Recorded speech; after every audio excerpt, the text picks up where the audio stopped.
UFC 310의 메인 이벤트는 플라이급 챔피언인 알레산드레 판토자가 리진에서 경기를 치른 후 UFC에 처음 출전하는 카이 아사쿠라를 상대로 타이틀 방어를 하는 경기입니다.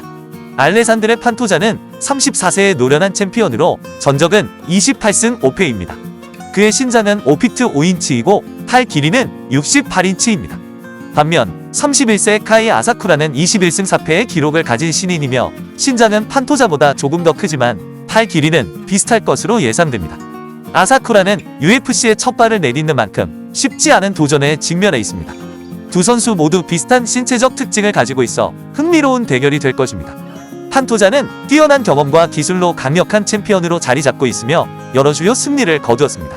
그러나 과거의 활동이 중단되기도 했던 만큼 아사쿠라와의 대결에서 신체적 특성이 중요한 요소로 작용할 수 있습니다. 이 경기는 판토자의 타이틀 방어와 함께 유망한 신인 아사쿠라의 도전이 어떻게 전개될지 기대되는 매치입니다. 판토자의 주요 판정 싸움 중에는 더스틴 오티즈와의 경기가 있습니다. 이 경기에서는 논란이 있었고 14명의 미디어는 오티즈에게 유리하다고 평가했으며 3명은 무승부, 3명은 판토자에게 유리하다고 평가했습니다. 또 다른 싸움인 마넬 카페와의 대결에서도 이의가 제기되었지만 17명의 미디어는 판토자에게 유리하다고 판단했습니다.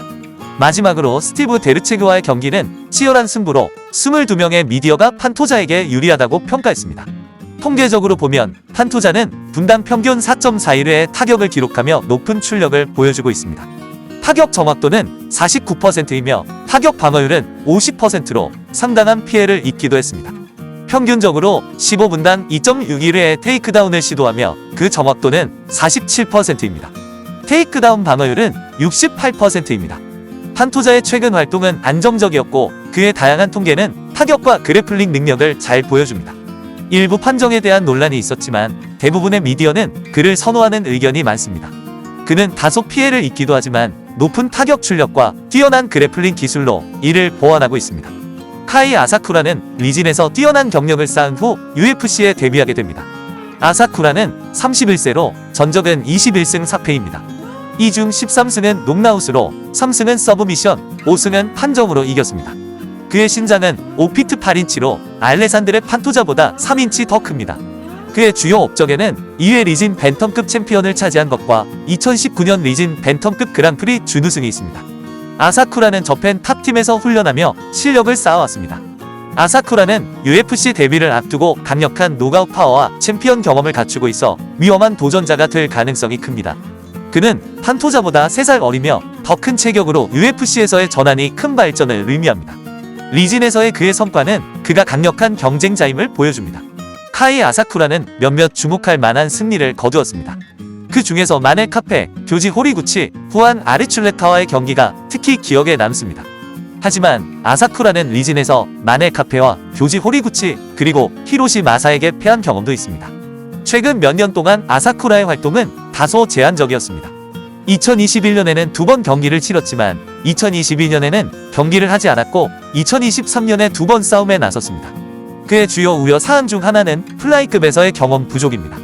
아사쿠라의 마지막 플라이급 경기는 2017년 6월에 있었으며 당시 그는 챔피언십 체중을 초과해 126.3파운드로 출전했습니다.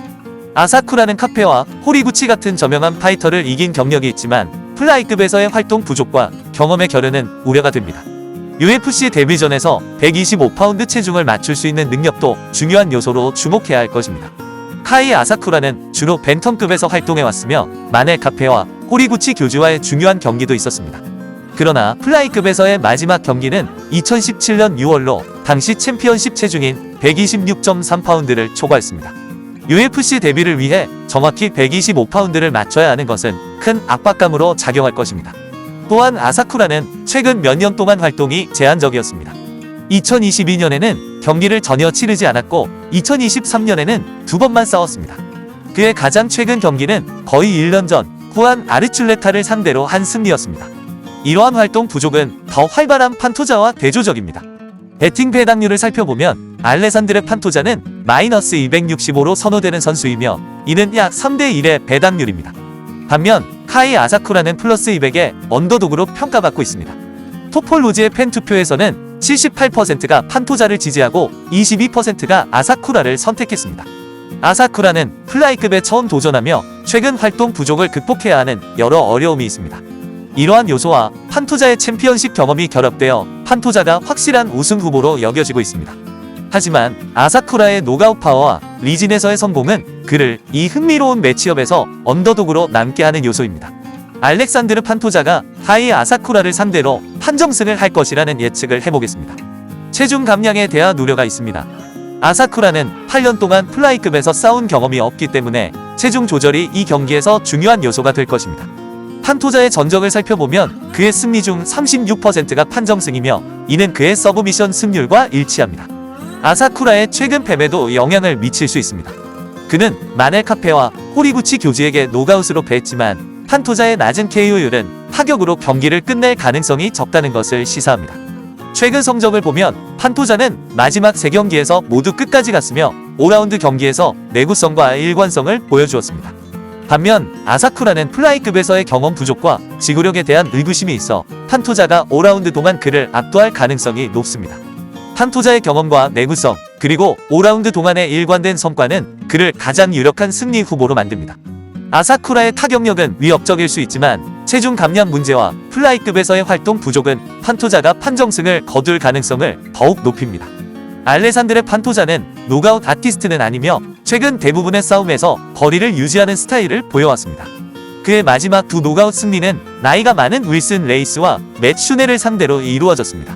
아사쿠라가 체중 감량에 어려움을 겪는다면 판토자가 노가웃을 기록할 가능성도 있지만 심각한 감량은 선수를 더욱 취약하게 만들기 때문에 이 시나리오는 그리 높지 않아 보입니다. 판정의 유리한 핵심 요점으로는 판토자가 최근 싸움에서 거리를 잘 유지한 점, 아사쿠라의 내구성과 그가 서브미션에 한 번도 당한 적이 없다는 점이 있습니다. 또한 판토자는 상대를 마무리 짓기 힘든 성격을 가지고 있으며 더 높은 수준의 경쟁 경험을 쌓아왔습니다.